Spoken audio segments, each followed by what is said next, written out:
Así que no hay opciones, nada. No hay manera de interceptar esos cohetes. Si esos analistas occidentales de los que hablas creen eso, que nos digan algo y que presenten a Occidente, INE, quienes les pagan por sus estudios. Podemos hacer un experimento tecnológico, digamos, una alta tecnología de duelo del siglo XXI. Que elijan un objetivo para atacar, digamos, en Kiev, y pongan toda su defensa aérea y antimisiles allí, y nosotros atacaremos con el Oreshnik y veremos qué pasa.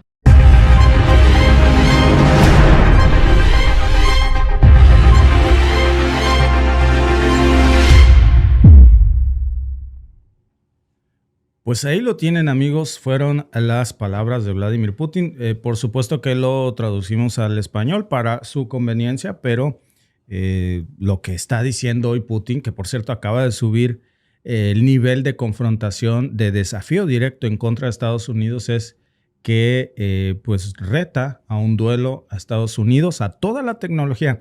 El reto es un solo misil ruso Oreshnik contra todos los sistemas de defensa juntos de la OTAN. Todos. Que elijan el lugar, que elijan la fecha y la hora en la que quieren que Rusia ataque y que con todos sus sistemas de defensa intenten parar un solo Oreshnik. Esto lo dijo en un contexto Putin en donde, bueno, pues evidentemente lo que quiere es demostrar la eficacia, pues, de este misil, que como sabemos se ha dicho que es imparable. Ha habido dudas, por supuesto, sobre qué tan cierto es. Dice Occidente que, pues para empezar, dice que no es tecnología 100% nueva. Dice que es tecnología reciclada. Pues miren, reciclada o no, es imparable. Y por supuesto que es nueva en el contexto de que no existe nada en este mundo que viaje a Mach 10, 10 veces la velocidad del sonido. Y bueno, pues no crean que Putin dijo esto como una sugerencia nada más o como pues un ejemplo. Es un duelo militar, es un reto militar, con toda la intención de dejar claro que el poderío militar de este nuevo misil, de esta nueva tecnología rusa, es imparable. Básicamente lo que dijo es, ¿creen que pueden detener a Rusia? Pues elijan ustedes el blanco. Preparen todas las defensas de sus más de 30 países de la OTAN contra uno solo de nuestros misiles y vean si realmente les sirve de algo. Así de grave, amigos, es el reto que hoy está lanzando Putin. Y pues todo esto llega precisamente, la entrevista que vieron ustedes transcurre en una entrevista que Putin hace, válgase la redundancia, cuando presenta los resultados del año de Rusia. Es un evento anual en donde casi año con año Rusia repasa lo que pasó, lo que no pasó, aprovecha para lanzar declaraciones sobre las estrategias militares Rusia y bueno, en este caso, pues sorprende con este desafío para Estados Unidos. Uno de los temas centrales, por cierto, en donde nace esta conversación es el Oreshnik. Una de las preguntas que le hacía a uno de estos reporteros es que Occidente decía que no es imposible de parar. Y Putin le contesta eso que ustedes vieron, que es un misil balístico hipersónico que tiene un alcance intermedio que, dicho sea por el mismo Putin, simplemente no puede ser derribado por ningún sistema de defensa que exista en este planeta. No en manos de los Estados Unidos, ni de China, ni de Europa, ni del mismo Rusia. Este misil, amigos, tiene un alcance, como veíamos el otro día, de 5.500 metros, 5.500 kilómetros, perdón. 5.500 kilómetros y está diseñado con una tecnología que es completamente nueva, nada que ver con los misiles soviéticos de los que pues tanto hablan en Occidente. Ahora, por supuesto que tiene la base de la tecnología hipersónica, pero digamos que tiene un upgrade, tiene una mejora y ahí viene precisamente la parte interesante. Varios, pues llamémoslos expertos, entre comillas, expertos occidentales, salieron a decir que estos misiles rusos podrían ser derribados justo antes de despegar. O sea, imagínense que ni siquiera despegan y podían ya derribarlos. Y Putin, bueno, pues responde con esta ironía y dice, bueno, si están tan seguros de que los pueden derribar, ¿por qué no hacemos un experimento? Nosotros lanzamos el misil Oreshnik y ustedes se concentran con todas sus defensas que tienen de los más de 30 países juntos a derribar uno solo, a ver qué pasa. Y aquí es donde el asunto, amigos, se pone mucho más desafiante porque esto no es solamente una cuestión técnica o militar. Este es un reto que golpea el orgullo de la OTAN, especialmente pues Estados Unidos, que tradicionalmente tenía la supremacía militar del mundo, que llevaba años invirtiendo miles de millones de dólares en sistemas de defensa como los Patriots, llámese por ejemplo los THAAD, y entonces ahora este desafío que lanza Putin pretende poner en entredicho que todos esos miles de millones de dólares no sirven para nada y que entonces entre todos esos juntos no pueden parar uno solo de estos misiles. Los Patriots, por ejemplo, todos sabemos que son pues de lo más caro que tiene Estados Unidos. Y a fin de cuentas, pues esto sí ya lo hemos visto, que sí son muy caros, pero al final del día no ofrecen un nivel de protección real. Básicamente lo que está diciendo pues es que Washington ha gastado dinero en tecnología obsoleta, en una situación que ya cambió por completo, que ya no sirve pues. Bueno, esto lo estamos viendo, por cierto, también en Israel. No es necesario irnos a Ucrania, a Kiev, y tampoco es necesario usar un Oreshnik. Hoy por la mañana hablábamos de cómo Palestina lanza 2 misiles hipersónicos y la realidad es que esa historia ya la hemos visto una y otra vez. Cada vez que Yemen lanza un misil hipersónico, pues se vuelve imparable. Rompe los sistemas de defensa israelí porque no hay nada que pueda parar un ataque hipersónico. Nada más que hay algo más, porque no se trata de un Palestina 2 que viaja a poco más de Mach 5. Se trata de un misil que viaja al doble de eso, hipersónico, Mach 10. Y Putin no solamente está hablando ya de esta capacidad que tienen estos nuevos misiles rusos, sino que parece que quiere dejar muy claro con este reto, de alguna manera, pues que Rusia está preparada para cualquier escenario. Dice en su entrevista hace rato que aunque el Oreshnik no estuviera cerca, ni siquiera los sistemas de defensa de la OTAN, llámese Polonia, llámese Rumanía, ni siquiera esos podrían interceptarlos. Y de ahí es de donde lanza este reto. Y esto pues no es una provocación al aire.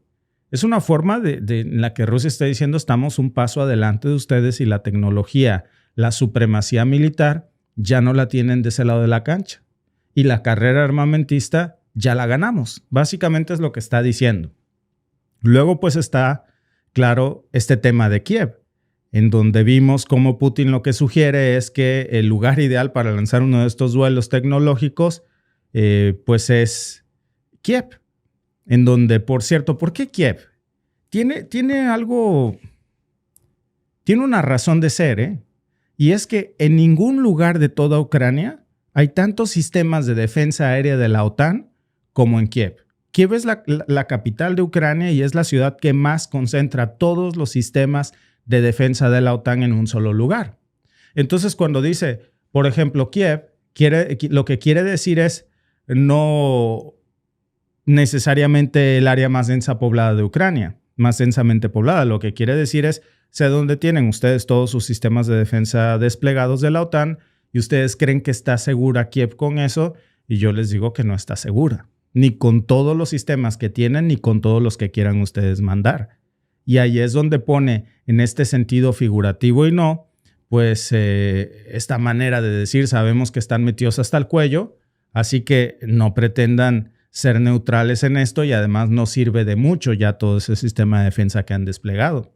Miren, otro dato interesante que sale en esta pues provocación, reto, duelo, como ustedes lo quieran llamar, es cómo Putin está conectando esto con la historia reciente de Rusia y con su relación con Occidente, porque en esta entrevista de hace unas horas, Putin decía que Moscú llevaba precisamente pues años invirtiendo y advirtiéndole a los Estados Unidos que no desplegara sus sistemas de defensa antimisiles en Europa, porque pues eso solo iba a provocar una escalada. y que Rusia tuviera que desarrollar armas más avanzadas que las que tenía Estados Unidos. Y bueno, pues obviamente que la risa no se hacía esperar en Europa, pero por favor. La cuestión, amigos, que hoy estamos aquí con una cosa que se llama Oreshnik, que pues me parece que ya es una prueba de que esas advertencias no eran solo provocaciones. Se inició una carrera armamentista en la administración de Biden y parece que no les fue muy bien, que digamos, a la OTAN. Y la ironía pues no es esa nada más. La ironía también es que cuando le preguntaron por qué el misil se llama Oreshnik, que significa como avellana o como nuez, es lo que significa en español, pues Putin responde que no tenía ni idea, que así tal cual, que el nombre pues era lo de menos, ¿no? Que supuestamente alguien se lo puso ahí y que el arma no define, el nombre no define al arma. Un poco burlándose de, ya saben, de estos nombres estridentes que les ponen a las armas en Occidente como Excalibur, ¿no? El arma del juicio final o el arma de Thor, el martillo de Thor, el Avenger 4, ¿no? Ese tipo de nombres estridentes que, bueno, pues cuando llega la hora de probar el famoso Excalibur, ya vimos en qué terminó el Excalibur. Se convirtió en un cuchillo mellado y un plumero, diría uno de mis poetas favoritos, Octavio Paz. Por cierto, si no han leído Piedra de Sol, léanla. Es una de las mejores poesías que tiene Octavio Paz. Pero no estamos hablando de poesía, amigos.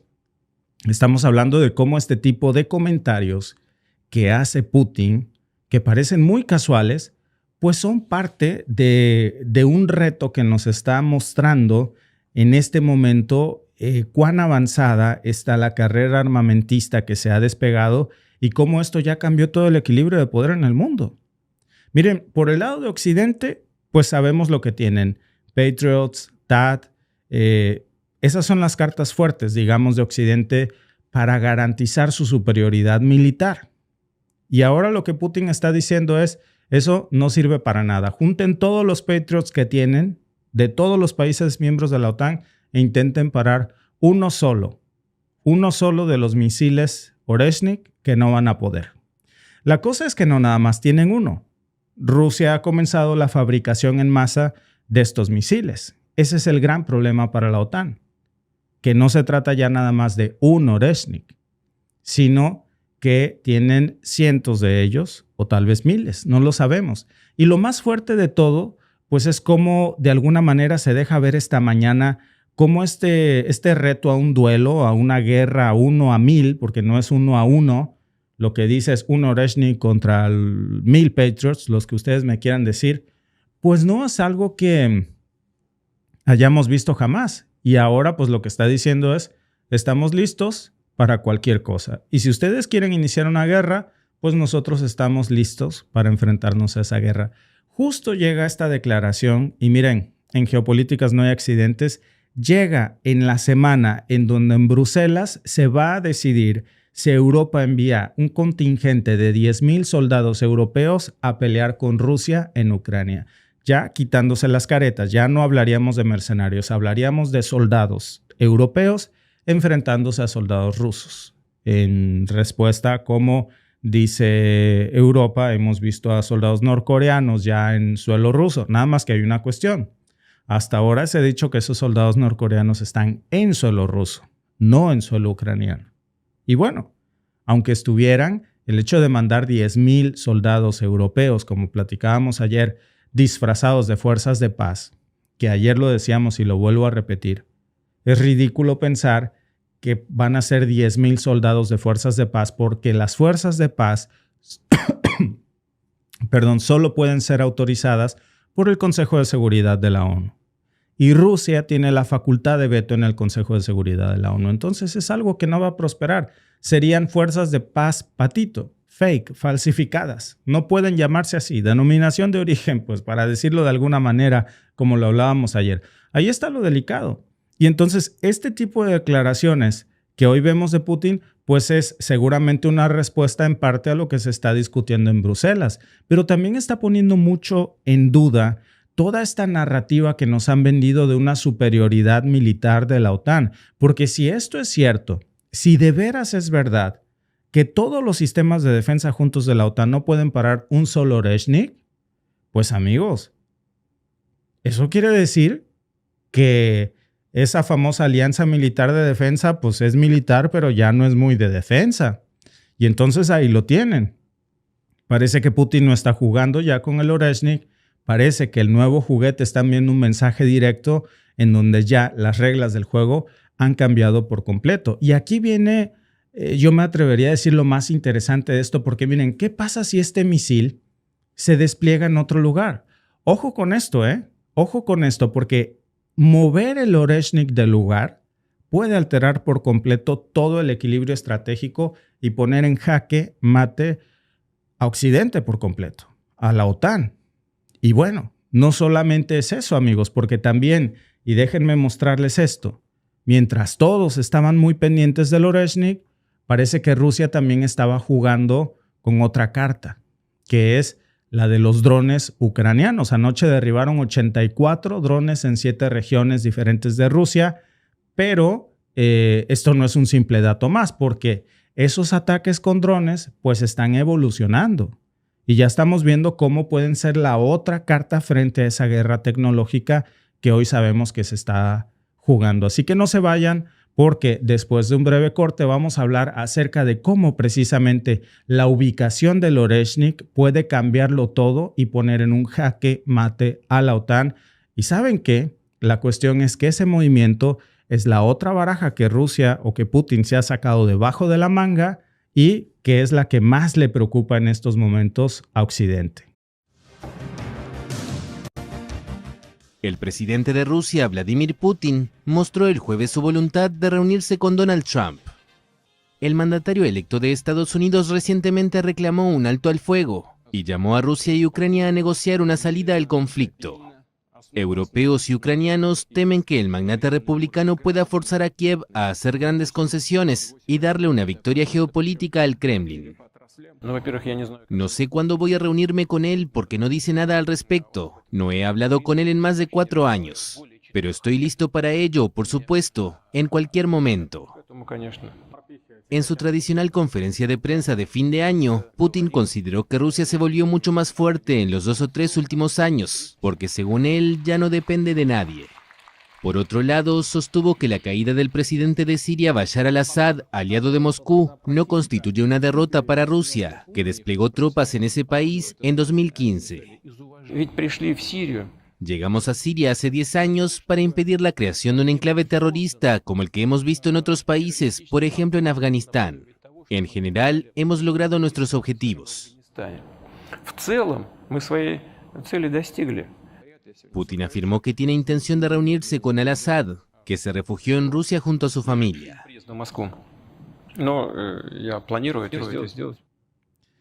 Bueno, muchas gracias amigos, ya regresamos. Gracias a todos por sus comentarios, los estoy leyendo en cada intermedio. Dice Víctor Gabriel Rodríguez Ruiz, pues allí Rusia sí se los, puso en jaque a los de la OTAN, porque el Oreshnik avellano alcanza la temperatura del Sol. ¿Se quieren dar una caladita? Sí, alcanza esas temperaturas de la superficie solar, eso es real. Eso sí es así.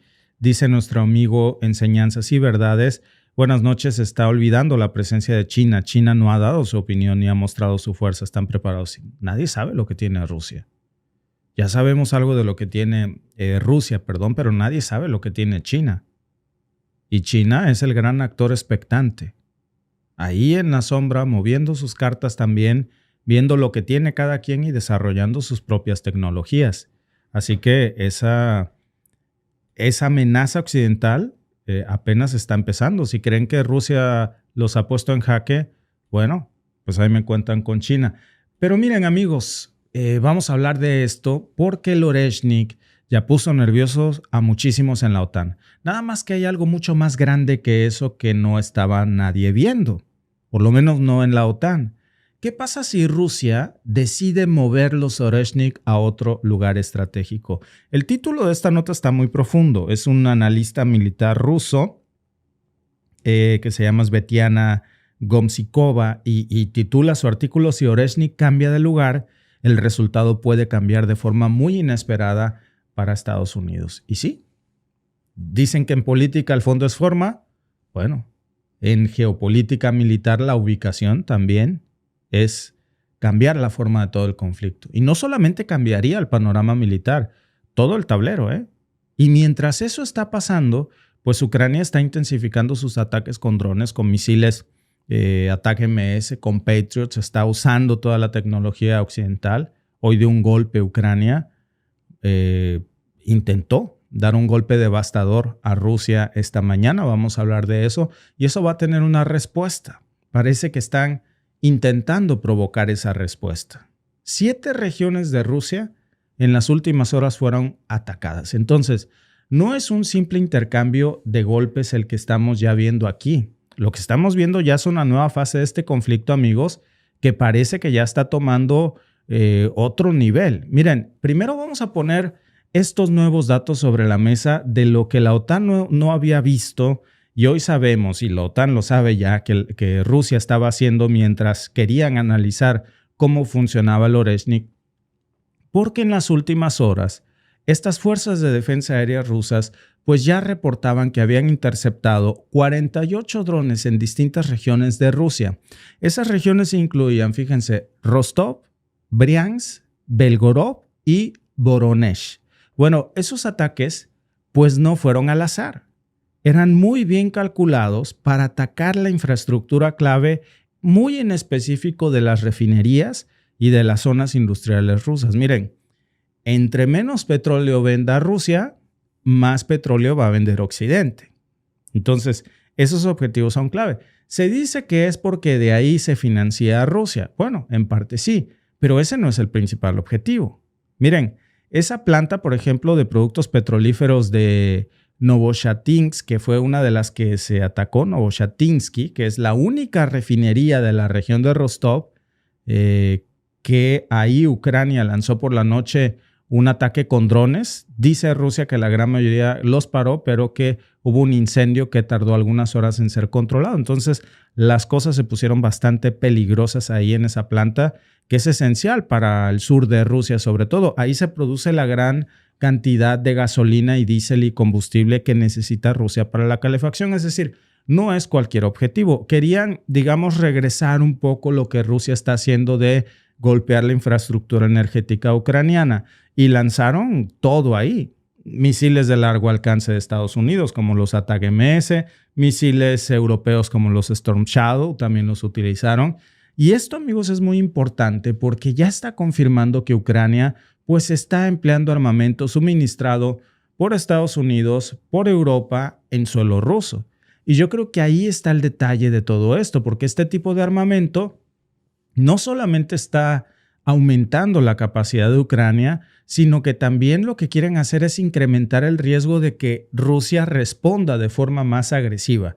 A mí me da la impresión de que lo que quiere Estados Unidos es que a toda costa Rusia utilice de nuevo el Oreshnik para intentar esta vez sí analizar sus trayectorias, su tiempo de impacto, cómo funciona y cómo pudieran ellos pararlo.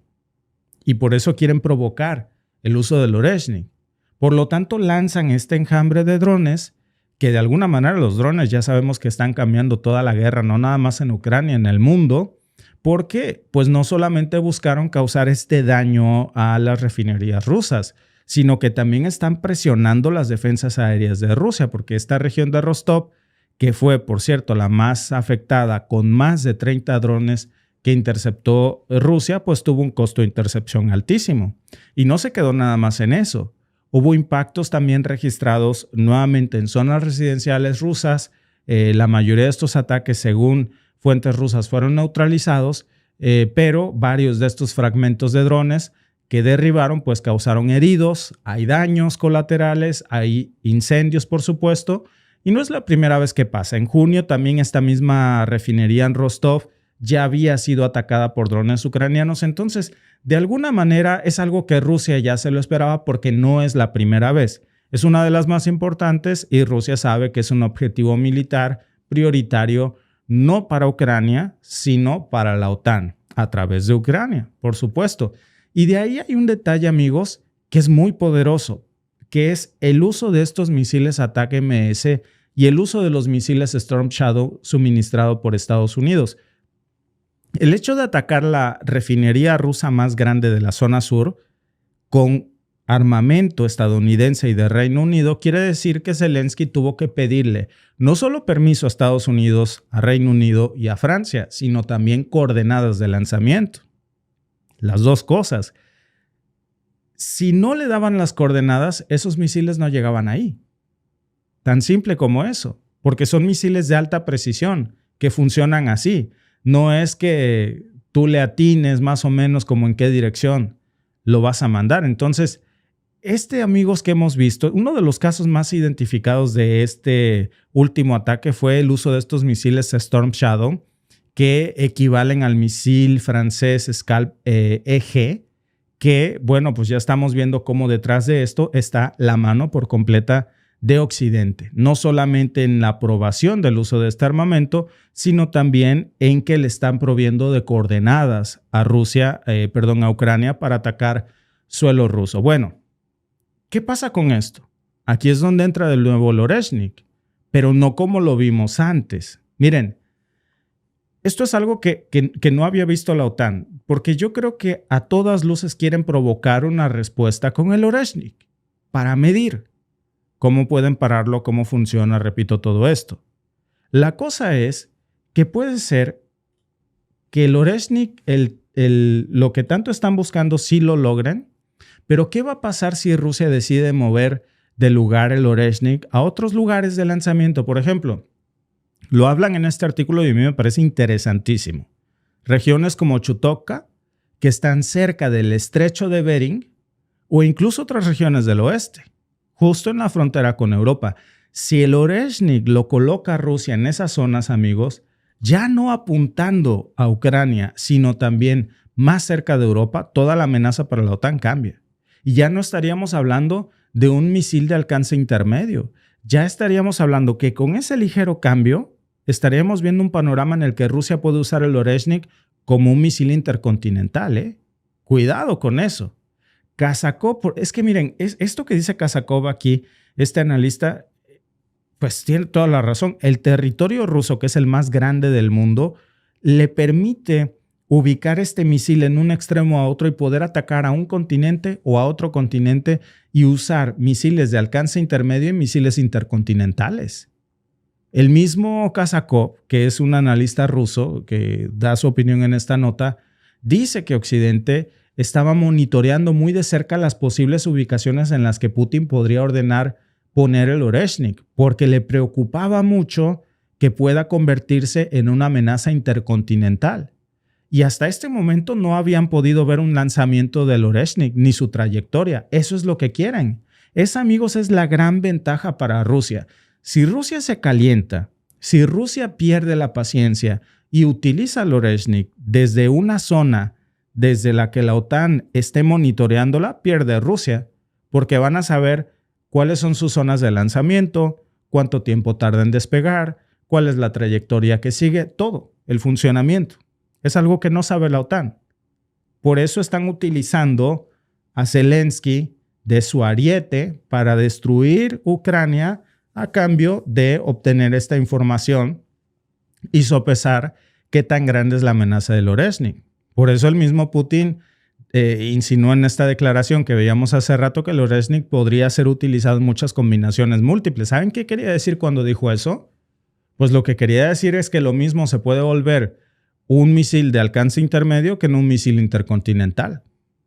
Y lo mismo podría también convertirse en un misil intercontinental con capacidad nuclear, pero sin cruzar, digamos, esa línea roja. Ahora, ¿qué puede hacer Rusia? Muchos analistas aquí lo que están diciendo es que una de las opciones más discutidas es precisamente intensificar los ataques pues contra la infraestructura crítica de Ucrania. Y lo que la OTAN está pero sí frotándose las manos en estos momentos es rogando que pierda la paciencia. Por eso están lanzando toda la carne al asador a estos objetivos rusos para provocar el uso del Oreshnik. En cambio, lo que han visto que es decepcionante para ellos es el uso de más drones y misiles rusos que no son los Oreshnik para atacar la infraestructura hidroeléctrica ucraniana, la infraestructura energética y, bueno, pues ahí está poniendo en jaque al ejército ucraniano y al régimen de Zelensky, pero no están logrando pues precisamente el resultado que esperaban. Y miren, hay bases militares como la de Al-Tanf en Siria, incluso hay instalaciones antimisiles en Polonia, en Rumanía, que hoy están claramente en el radar de Rusia. Atacar esos lugares lo que iba a hacer es enviarle un mensaje muy directo a la OTAN. Nada más que también perder la paciencia iba a ser un riesgo muy grande porque se podría escalar este conflicto en niveles más peligrosos. Entonces, cuidado con querer encerrar al oso porque puede ser que sí lance el garrazo, pero no sabemos en qué dirección. La dirección dirigida de la OTAN es como la OTAN está agarrando la bandera roja, la capota roja del torero dirigida hacia Ucrania y le está diciendo, hey, aquí, torito, aquí. Y si el toro no embiste en esa dirección, y si embiste hacia Europa, o si embiste hacia Siria, ese es el gran peligro aquí, amigos. Zelensky ofrece su territorio como blanco de los Oreshnik, porque no le importa. Nos queda claro qué intereses sigue. Tampoco tiene interés en desescalar este conflicto. Hace rato Zelensky hizo una declaración, no sé si la vieron. Dijo Zelensky que no estaba dispuesto a que se acabara esta guerra con Rusia hasta que Ucrania tuviera una posición más fortalecida. ¿Cuándo va a ser esto si está en su momento más débil? Es decir, Zelensky no quiere la paz. Y esto ya no es una suposición que hagamos nosotros desde aquí. Fueron las palabras que salieron de su propia boca. Él dijo que no está dispuesto a negociar la paz con Rusia en estos momentos hasta que Ucrania esté en una posición de fuerza. O sea, nunca.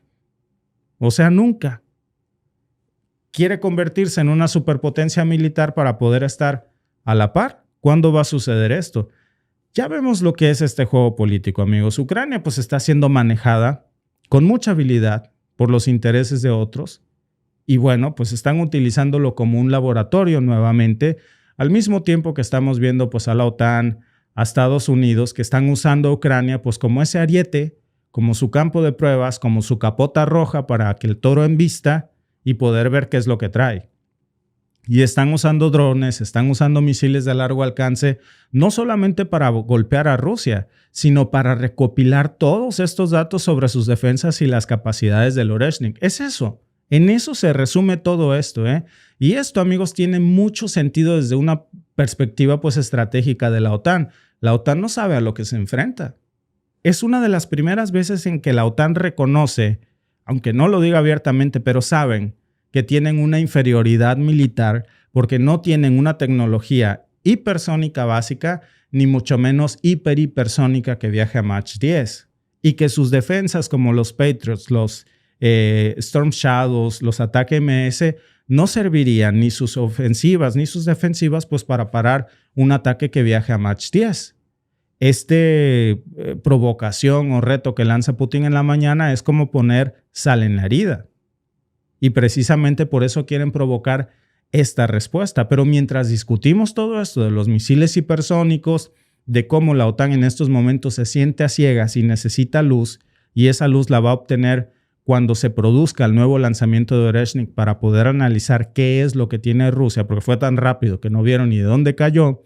Esta vez están preparados, pero pues ya estamos viendo cómo se está estirando esta cuerda y esto nos lleva pues al siguiente tema, que vamos a hablar de cómo Ucrania está intensificando sus ataques. Hoy fue una escalada brutal la que vimos, una embestida contra refinerías rusas, el incendio masivo que también se reportó en esta planta de Rostov que ardió durante horas y horas porque estas instalaciones pues son claves para la economía de guerra rusa. Usualmente diríamos que viene una respuesta rusa ante esta escalada. Y hoy lo que estamos viendo es que la respuesta de Rusia la van a demorar lo más que pueda porque saben que es una trampa mortal para poder descifrar las capacidades del Oreshnik. Así que quédense en este análisis que apenas comienza en nuestro último tema porque vamos a ver cómo hoy Ucrania ha lanzado una ofensiva brutal sobre Rusia por varios flancos. El secretario general de la OTAN, Mark Rutte, recibió el miércoles al presidente de Ucrania, Volodymyr Zelensky, y varios mandatarios europeos para discutir la situación de la guerra entre ucranianos y rusos. Zelensky dijo que la minicumbre informal en la residencia oficial de Rutte en Bruselas fue una buena oportunidad para hablar sobre garantías de seguridad para su país. Cómo asegurar Ucrania, cómo fortalecernos a nuestra gente, ciudadanos, civiles y por supuesto hacer más fuerte a nuestro ejército. El presidente ucraniano estima que su país necesita entre 12 y 15 sistemas de defensa aérea adicionales para protegerse de los ataques rusos contra sus ciudades e infraestructura energética. Por su parte, Rutte dijo que la prioridad del momento era proporcionar a Ucrania armas y recursos para que el país se sitúe en una posición de fuerza. Un punto muy importante en la agenda es asegurarnos de que el presidente, su equipo y Ucrania estén en la mejor posición posible un día, cuando así lo decidan, para iniciar las conversaciones de paz. Y eso significa que ahora tenemos que hacer todo lo posible para asegurarnos de que en lo que respecta a defensa aérea y otros sistemas de armamento, proporcionamos todo lo que podemos.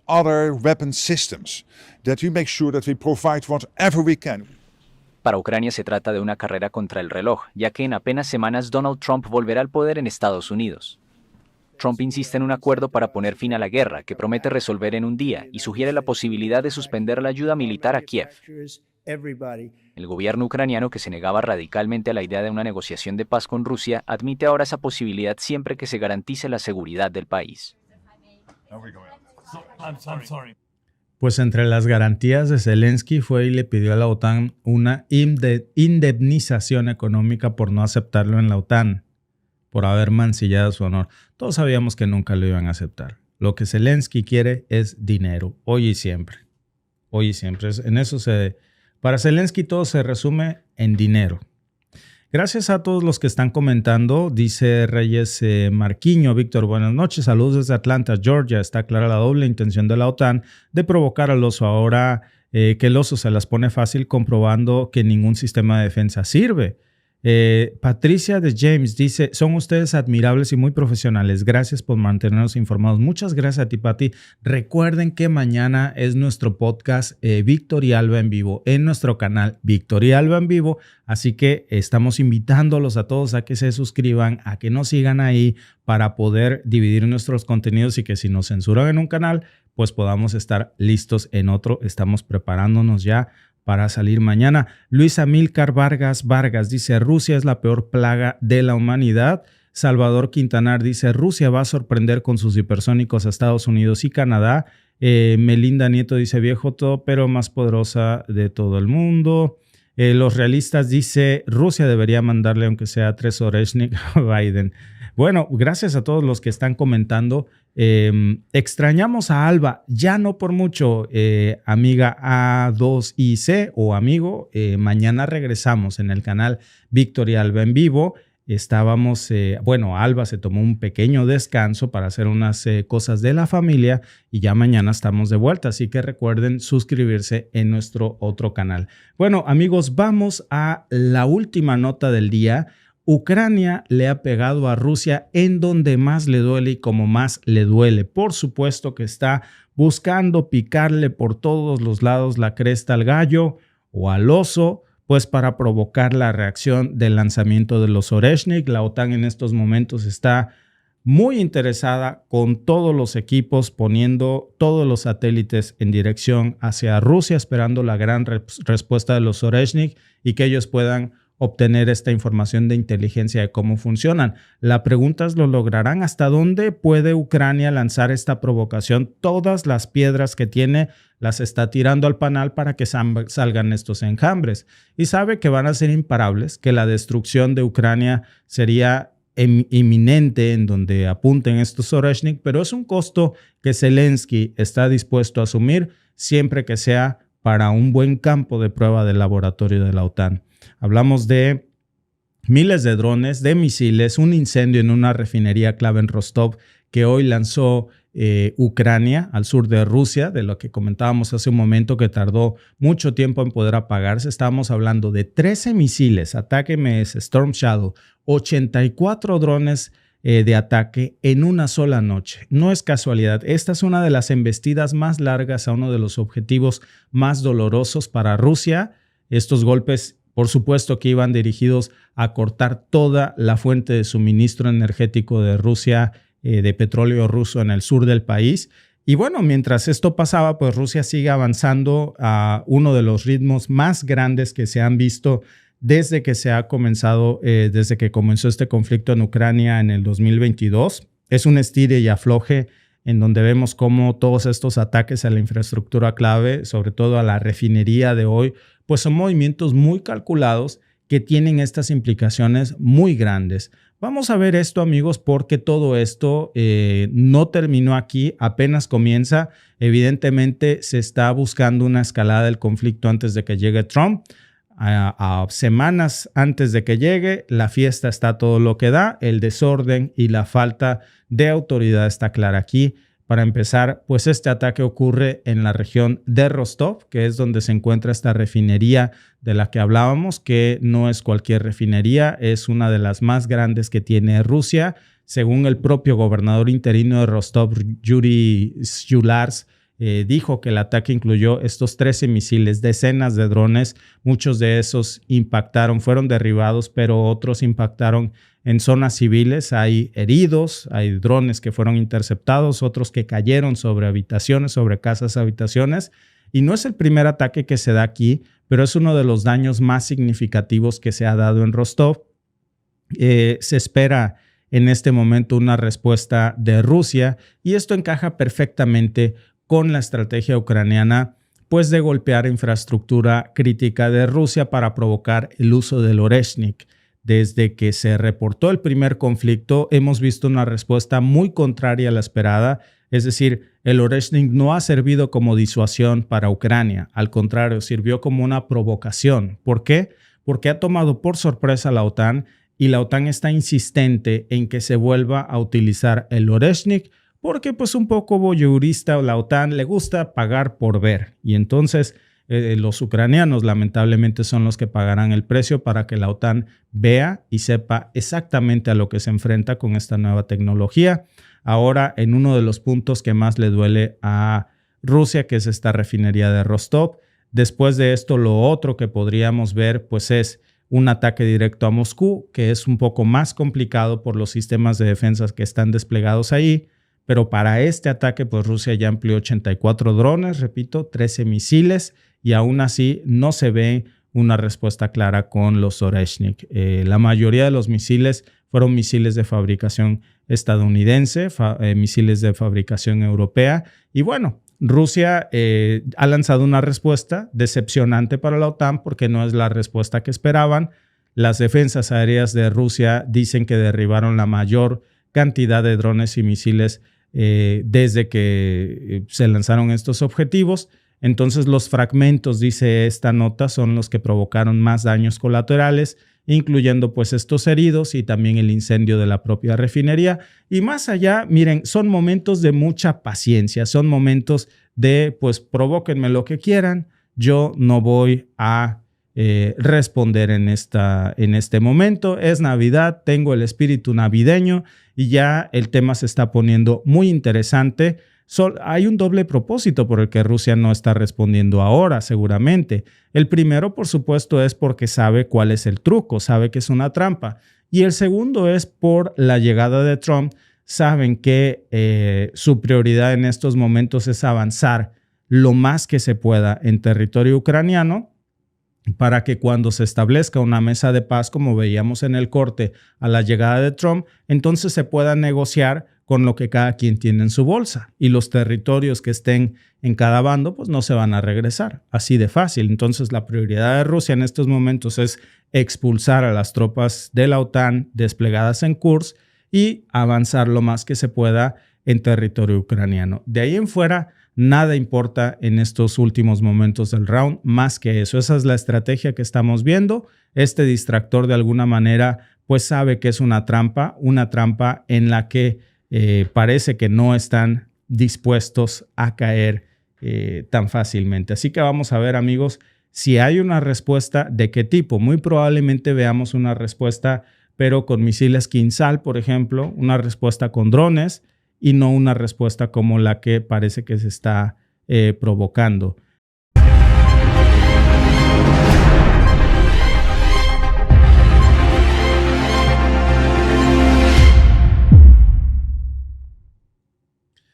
amigos, bienvenidos. Son la 1:40 de la tarde desde Ontario, Canadá. Gracias a todos por conectarse, por estar aquí. Algunos decían que estaba el envío congelado. Es que aún no comenzábamos, les aparece la pantalla inicial así. Mandamos notificaciones unos minutitos antes de conectarnos para que pues, el algoritmo no nos limite tanto. Miren amigos, vamos a comenzar. A ver, pues resulta que mientras dormíamos literalmente se armó esta noche un caos en el Medio Oriente. Fíjense, Israel, y comenzamos por esta nota, y vean el revés tan fuerte que tuvo Israel. Bueno, Israel bombardea Yemen y mata al menos a 9 personas. Lo está reportando The Guardian, ya muchos medios lo confirman, incluso el propio Yemen acepta este ataque que dio en el blanco, que causó algunos decesos. ¿Cuál fue el blanco? Pues infraestructura clave. Y los utolingos, ya saben que les llamamos así, para que el algoritmo no nos censure, pues que no son de quedarse quietos, respondieron de inmediato a Israel, y vaya de qué forma. Israel ataca a Yemen y los utolingos pues lanzan un ataque mucho más feroz que el de Israel. Es decir, Israel les grita y Yemen les pega con misiles hipersónicos contra Tel Aviv, que Israel no pudo parar. O sea, no estamos hablando de te tiro una piedra y me tiro al suelo. Esto, amigos, ya es un conflicto que está escalando a niveles que, si seguimos como vamos, pues evidentemente esto puede ya volverse muy pronto en algo que se salga totalmente de control y en un desastre de proporciones, pues obviamente gigantescas. Ahora, no vamos a caer en esta narrativa simplista de los buenos, los malos, los de Dios, los del diablo. Esto no tiene nada que ver con religión. Es mucho más complejo que esto. Es geopolítica pura. Y lo que sabemos hasta ahora, que sí sabemos, es que estos ataques no son una casualidad. Todo tiene una historia detrás, tiene intereses escondidos, e Israel podría estar a punto de meterse en un problema gigantesco. Y por supuesto, lamentablemente en este problema, pues como siempre ya hay víctimas que no tenían nada que ver y que son los que están pagando los platos rotos. Vamos a ver esto porque hay mucha tela de dónde cortar y mucho que los medios de comunicación nos están ocultando en estos momentos sobre este ataque en donde no se está aceptando la verdad. Se está mostrando otra vez la misma propaganda, una parcialidad. Fíjense cómo el titular de los medios occidentales es: Israel lanza ataque mortal en contra de Yemen. Ajá, ¿y por qué no me dices cómo contestó Yemen en el titular? Vean cómo lo reportan de cada lado del mundo, ¿no? Chistoso. Del lado occidental, Israel lanza un ataque mortal en contra de Yemen, pero del lado árabe es 9 muertos por ataque de Israel sobre Yemen, y luego pues los utolingos responden con misiles hipersónicos y le pegan a Tel Aviv con todo. A ver, ¿qué pasó? Pues resulta que Israel lanza estos ataques aéreos en Yemen durante la madrugada y atacaron varios lugares, sobre todo lugares críticos, una estación eléctrica que está ubicada en Sias, que está en Saná, es el puerto de Salif, y también atacaron la terminal petrolera de Ras Isa. ¿Cuál fue el costo de esto? Bueno, 9 personas muertas, varios daños severos a su infraestructura, y como siempre, pues Israel justifica estos bombardeos diciendo que eran contra activos militares. Una planta eléctrica, y otro activo militar dice que era un depósito de gasolina, de combustible, de los utolingos, dicen. Pero ojo amigos, porque entre comillas, resulta que esos activos militares que Israel dijo atacar, pues incluían instalaciones eléctricas, eran puertos comerciales de navegación, claro, nada de autodefensa, ahí no había milicias, era como dejar a la población pues sin luz, sin combustible, y es una guerra que está atacando más a los civiles que al propio ejército de los utolingos. Ellos pues, se quedaron ilesos. ¿Por qué Israel está atacando Yemen? Bueno, pues la versión oficial es que interceptaron un misil que había sido lanzado desde Yemen hacia Israel y que supuestamente ese misil habría caído cerca de una escuela en Ramat Gan. cerca de Tel Aviv. Israel dijo, me tiras un misil, pues ahí te van unos cuantos bombazos. Nada más que la historia no coincide con el lado árabe. Aquí hay dos versiones de la historia. Ustedes díganme en cuál creen. Dice la versión occidental que Israel contraataca después de que Yemen atacara primero y pudieran parar un ataque hipersónico. Digo, yo no sé cómo le hace Israel. Yo no sé cómo le hace Israel para poder parar misiles hipersónicos, pero no sabe cómo desarrollar un misil hipersónico. Este sí me salió abusado. No sabe gatear y ya corre. No sabe fabricar misiles hipersónicos, pero sí sabe cómo pararlos. Es como el clásico que llega aquí de este lado y dice, yo hablo, tú hablas inglés y yo lo hablo, pero lo entiendo, pero no lo hablo, ¿no? Entonces, entiende cómo parar los misiles hipersónicos, pero no sabe cómo fabricarlos. No tiene lógica, amigos. Y aquí la cosa no se queda nada más en esto. Los utolingos, que ya tienen pues más de un año lanzando misiles y drones hacia Israel en pues este apoyo con Palestina, pues lanzaron una respuesta de inmediato. ¿Cómo responden? Resulta que de inmediato lanzan 2 misiles hipersónicos de estos famosos Palestina 2.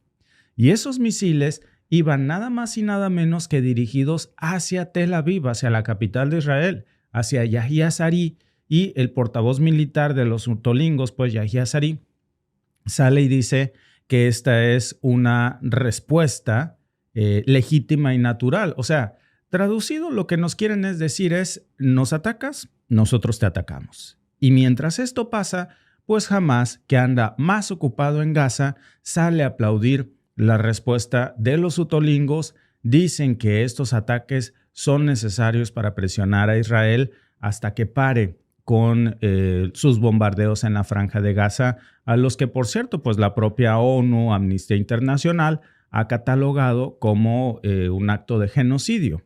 La misma Corte Penal Internacional también lo ha dicho, la UNRWA, la ONU. Y por si no estaba claro, amigos, pues esto no es un conflicto ya nada más que se esté quedando entre Israel y Yemen o Palestina. Esto ya es una telaraña en donde todos están metidos de alguna o de otra manera. Miren, y yo creo que es importante preguntarnos esto. ¿Por qué Yemen está siendo un enemigo imparable para Israel? Porque usualmente esta historia no la vemos así en Líbano. Van a ver ustedes a dónde se cae la propaganda al final de esta nota. Esta nota, ustedes vayan y veanla de The Guardian. Puede que la creamos hasta que leemos el final y uno dice, a ver, esa historia ya no me cuadra, ¿no? Ya aquí hay más de una mentira. Porque, a ver, no es como que Yemen e Israel pues sean enemigos históricos, ni nada por el estilo, como en el caso de lo que sería, por ejemplo, Palestina o Líbano, ¿no? Resulta que los utolingos, que también son conocidos como Ansar Allah, pues son aliados de Irán. Y ya sabemos que Irán es el archienemigo de Israel, ese sí. Y básicamente, pues Yemen se está convirtiendo ya en otro campo de batalla para esta guerra indirecta entre Israel y lo que se conoce como el famoso eje de la resistencia, que incluye a Irán, a Hezbollah, a Hamás y ahora, por supuesto, también a los utolingos. Pero no se trata nada más de estas alianzas políticas. También hay mucho en esta historia que no se ve. Lo de los misiles hipersónicos. Por ejemplo, los utolingos tienen ya acceso a esta tecnología de misiles avanzados que Israel no posee. Entonces les llevan una ventaja tecnológica. Irónico decirlo, ¿no? Porque hace un año, si yo hubiera pronunciado estas palabras, como por ejemplo que Yemen tiene una ventaja militar tecnológica sobre Israel en la tecnología hipersónica, todos me hubieran dicho que estoy loco, porque pues Yemen es un país que supuestamente está retrasado, sancionado, sin acceso a la tecnología. Entonces, todos sabemos que probablemente se la dio Irán y a Irán a su vez se la dio Rusia o China. El caso es que ahora, como sea, tienen esta capacidad ya de atacar y de golpear con mucha fuerza en misiles imparables para Israel, que pueden dar fácilmente en el corazón de Tel Aviv. Entonces, cuando Israel se anima a lanzar estos ataques a depósitos de combustible en Yemen que causan mucha estridencia, porque miren cómo arde, uno dice, sí está ardiendo bastante. Bueno, al final, 9 fallecidos no es el estilo de Israel. A Israel lo que le gusta es matar civiles por montones, no nada más 9. Eso pues no vale ni el boleto, ¿no? Pero en Yemen lo que estamos viendo es que seleccionan estos objetivos porque saben que la respuesta puede ser letal. Y cuando hablamos precisamente de respuesta letal, nos referimos a esta respuesta, a la respuesta de los misiles hipersónicos, que es un juego totalmente diferente para Israel. Estos misiles rompen el escudo de Israel, lo han tirado, ha caído el domo de hierro de Israel, el escudo, ante esta tecnología hipersónica que no es, no se trata de decir que Israel es retrasado en su tecnología de defensa aérea. Lo que pasa es que no hay nada más avanzado que un misil hipersónico. Es como si tú tienes un iPhone de última generación y yo saco mi Nokia de lamparita y los dos queremos accesar a Internet. Pues no hay punto de comparación, ¿no? Los misiles hipersónicos son casi imposibles de interceptar, incluso para un país como Israel, que se supone que tenía pues uno de los sistemas de defensa más avanzados del mundo hasta que aparece la tecnología hipersónica. Y eso pues ya está poniendo muy nervioso a Israel, porque si los utolingos pueden golpear Tel Aviv con estos misiles hipersónicos como lo hicieron en la noche, pues ¿qué sigue? Obviamente un ataque coordinado con Hezbollah desde Líbano. Imagínense a Hamás desde Gaza, que por cierto Hamás se está rearmando con miles de nuevos combatientes durante este cese al fuego con Líbano. Tampoco han estado quietos. Siria lanzando sus propios proyectiles con lo que quede de algo de resistencia, porque vamos a hablar de esto más adelante, de cómo están desmantelando Siria ya por completo.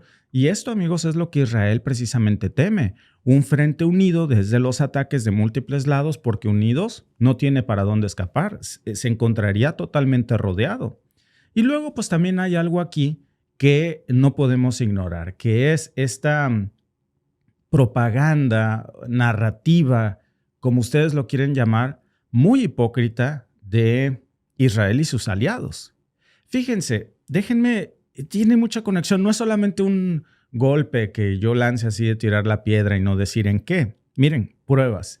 Después de los bombardeos, Israel sale a decir que los utolingos estaban violando el derecho internacional. Lo dicen en esta nota. Vayan y léanlo. Es increíble. Aquí se cae toda la narrativa, ¿eh? Sale después de que lanzan los 2 misiles hipersónicos desde Yemen. Israel sale a quejarse de que Yemen está violando el derecho internacional. Amigos, aquí es donde uno no sabe si reír o llorar. Porque, a ver, Israel es el país que tiene decenas de resoluciones de la ONU en su contra, que le están diciendo que ha violado todas las leyes del derecho internacional, que es investigado por crímenes de guerra, que su primer ministro, Benjamín Netanyahu, tiene incluso una orden de arresto por la Corte Penal Internacional por eso, por no respetar la ley internacional. La UNRWA también lo ha dicho, la ONU también lo ha dicho, Amnistía Internacional también lo ha dicho, y ahora resulta que les importa mucho el derecho internacional y que Yemen lo viole cuando les conviene, claro. Y hablando de hipocresía, amigos, yo creo que no podemos dejar de lado también el papel de la administración de Biden, que siempre respalda a Israel, pues sin importar lo que haga. ¿Dónde están las condenas internacionales cuando Israel bombardea, por ejemplo, civiles en Gaza? Ahora sí todo el mundo está diciendo que Yemen está violando el derecho internacional.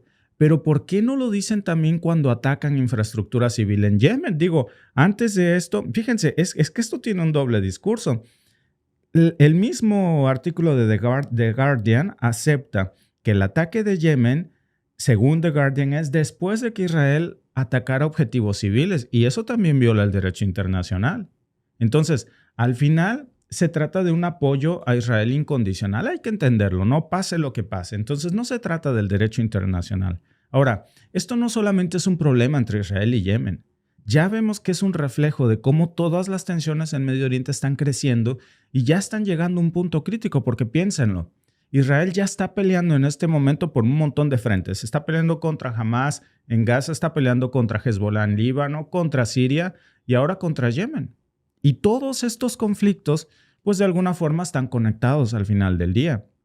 Y luego, pues esto también ya está poniendo en evidencia cómo Yemen, que llevaba años devastado por una guerra brutal liderada por Arabia Saudita, pues ahora se está convirtiendo en un actor clave en esta región y también en uno de los punteros de la tecnología militar, artesanal, rústica, como querramos decirlo, pero los utolingos no son un grupo improvisado ya, tienen organización, a ver, tienen apoyo internacional, aunque sea limitado de Irán y Rusia, pero sobre todo también tienen la capacidad de golpear a Israel en cuestión de nada en donde más le duele, en Tel Aviv. Y esto precisamente es la muestra que necesitábamos, que nos está evidenciando cómo esa narrativa de autodefensa de Israel pues está cayendo, porque pues hay que ser realistas. ¿De verdad creemos que bombardear puertos, que bombardear estaciones eléctricas en Yemen va a detener a los utolingos? Ni siquiera los dañaron a ellos, claro que no. Lo único que hicieron fue provocar una respuesta que sí cayó en el corazón de Tel Aviv. Y ahí están las consecuencias, en menos que un 2x3. Entonces, ¿qué vamos a esperar aquí? Seguramente más de lo mismo, un ciclo de violencia interminable, una nueva escalada en donde los civiles van a seguir siendo los principales afectados. No los utolingos, ¿eh? Al final, yo les apuesto que los 9 civiles que murieron en el ataque de Yemen eran eso, eran civiles. Y cuando eso pase, ellos van a seguir respondiendo con estos ataques, con estos contraataques. Y este conflicto, amigos, también está exponiendo un sucio secreto aquí. Es una hipocresía tras otra. Fíjense, vamos a hablar de la siguiente que hoy sale en este tablero geopolítico. Porque hablando de hipocresías, no se me vayan a ir. Cuando regresemos de un corte vamos a entrarle a un tema que está explotando en estos momentos. Claro que lo están ocultando a más no poder, pero hoy todos los medios deberían de hablar de esto, Documentos desclasificados en los Estados Unidos que están confirmando que Israel pudo producir armas nucleares desde los años 60. Amigos, yo creo que muchos me deben de estar diciendo, eso no es nada nuevo, yo ya lo sabía. Sí, pero estamos hablando del mismo Israel que siempre se vende como el defensor de la paz y como el enemigo de la proliferación nuclear, como el supuesto policía de Medio Oriente que está muy preocupado porque Irán pueda desarrollar armas nucleares. Y ahora vemos este documento en donde se exhibiría que Estados Unidos sabía que Israel estaba desarrollando armas nucleares sin permiso, sin consentimiento, y que estaba cambiando todo el equilibrio de poder en Medio Oriente. ¿Por qué Estados Unidos lo ocultó durante tantos años? ¿Por qué lo libera ahora? ¿Qué va a pasar con toda esta propaganda que hoy estamos viendo de que Irán es el gran villano de Medio Oriente porque quiere desarrollar armas nucleares, cuando hoy resulta que también hay pruebas de que Israel habría desarrollado desde los 60 armas nucleares y que ahora estaría proliferando precisamente y a punto de reventarse, amigos? Un verdadero conflicto nuclear en Medio Oriente de proporciones globales. De eso vamos a hablar después de un breve corte. Muchas gracias, amigos. Estoy leyendo por sus comentarios. Gracias por quedarse. Dice nuestro amigo Alberto Rangel Macías: buena jugada de los gringos. Si se hubiese sabido que Israel tenía armamento nuclear en los 60s, sus enemigos, sus países enemigos hubiesen iniciado un rearme y el inicio de la creación de armas nucleares y alianzas, dice nuestro amigo. José Antonio Gutiérrez también está comentando las armas nucleares no deberían existir, pero ya que los últimos que debían tenerlas son los extremistas como Irán y otros que no dudarían en utilizarlas. La cosa es, ¿dice quién? Otros que no dudarían en utilizarlas, José Antonio. ¿Como quién? ¿Como Estados Unidos? Porque Estados Unidos no ha dudado en utilizarlas. De hecho, es el único país que las ha usado en Hiroshima y Nagasaki. En este tema vamos a aprender cómo todo se trata de propaganda y nada más. Miren, gracias por sus comentarios. Por cierto, los estamos leyendo todos en estos cortes. Y oigan, vamos a hablar de este tema que siempre ha estado ahí, pero que casi nadie quiere tocar. Resulta que unos documentos desclasificados hace unos días de los Estados Unidos confirman algo que ya muchos sabíamos, honestamente. Israel tiene un montón de armas nucleares. El país que se preocupa porque Irán no desarrolle armas nucleares ha estado desarrollando armamento nuclear de una manera desmedida e irresponsable desde los años 60. Estos documentos, amigos, que ya se están revelando hoy aquí, estarían diciendo que Israel habría trabajado en un programa nuclear con fines militares y fíjense, no solo eso, sino que ya se confirma con varios documentos desclasificados que para finales de los 60 Israel ya tenía todo listo para producir, fíjense bien, armas nucleares en un par de meses si ellos se lo proponían. El mismo Israel, que hasta hoy mantiene esa narrativa de no ser la primer potencia en introducir armas nucleares en Medio Oriente, resulta que nos ha mentido junto con sus socios. Entonces, ¿de qué se ha tratado toda esta guerra en Medio Oriente? A ver, ¿por qué la OTAN desapareció a Saddam Hussein en Irak? Porque era el gran malo del cuento que estaba desarrollando armas de destrucción masiva. Lo arrasaron, lo asesinaron, descubrieron que no había nada, que era puro cuento. Jamás hubo armas de destrucción masiva en Irak. Lo confirmaron incluso los mismos medios occidentales y todo fue una excusa para invadir Irak y saquearle su petróleo. El siguiente gran enemigo de Medio Oriente, ¿cuál es? Es Irán, porque Irán está a punto de desarrollar armas nucleares. Pregunto yo a ustedes que me están viendo, ¿por qué Israel nunca ha sido el gran enemigo del mundo? Si fue el primero en desarrollar armas nucleares en Medio Oriente desde los 60, y no solo eso. Estos documentos, amigos, están revelando cómo Estados Unidos, este documento, por cierto, este artículo es occidental, es estadounidense. Y ellos mismos ya están revelando cómo Washington sabía perfectamente lo que Israel estaba haciendo. Es más, no solamente sabían, lo ayudaron. Incluso se habla de un intento de inspeccionar en estos documentos el programa nuclear israelí y al final, ¿qué hicieron? Pues decidieron simplemente aceptar la realidad, se voltearon para otro lado, fingieron que no pasaba nada. ¿Por qué?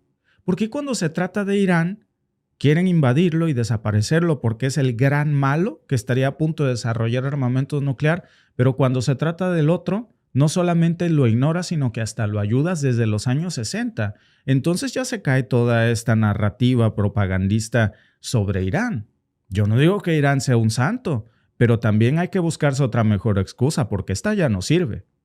Porque para ellos en ese momento ya nos queda claro que era más importante mantener a Israel como su aliado principal en la región, pues que preocuparse por la proliferación nuclear. Miren, vamos a platicar de esto porque de verdad hay cosas aquí que dejan en evidencia toda la propaganda que nos ha vendido CNN por años y los medios tradicionales de comunicación. A ver, el tema de la proliferación de armamentos nucleares de Israel, ya sabemos, según pruebas desclasificadas que hoy se están aquí mostrando, que comenzó oficialmente desde los años 60. Ya sabíamos que, porque ya digo, había muchísimas señales que nos indicaban que Israel tiene armas nucleares en la actualidad. Pero incluso este documento iba atrasado, fíjense.